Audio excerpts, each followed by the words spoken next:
You guys are going to get a lot of my chipping techniques today. You'll see on the floor here 4 balls.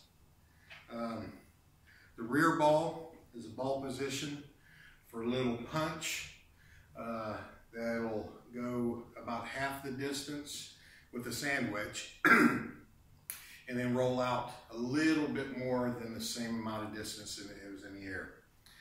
The second ball position is the most common.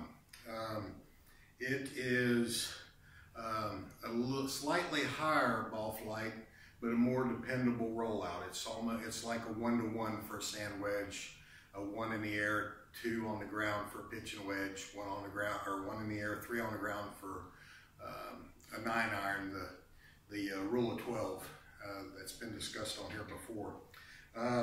The third is going to be a higher trajectory, and it's going to roll out less, but it's still going to have plenty of rollout. So you can get the putting type roll at the end of your chip, but it flies farther. You're going to have to fly it farther to the hole. The last one is not quite a lob shot, but that is where the ball is played for a lob shot. But it's a higher ball flight and has more spin, and it will check a lot sooner. This is the one that'll go in the air, bounce once, check, and then just roll out a little bit.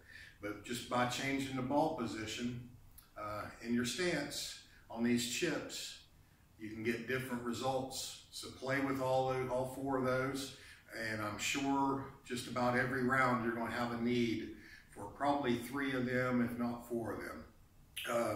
The front one you utilize for like over top bunkers that's between you and a pin. The rear position one is almost like a bump and run. If I'm going to do a bump and run and I'm really close to like on the fringe around, I'll just use the putting technique, which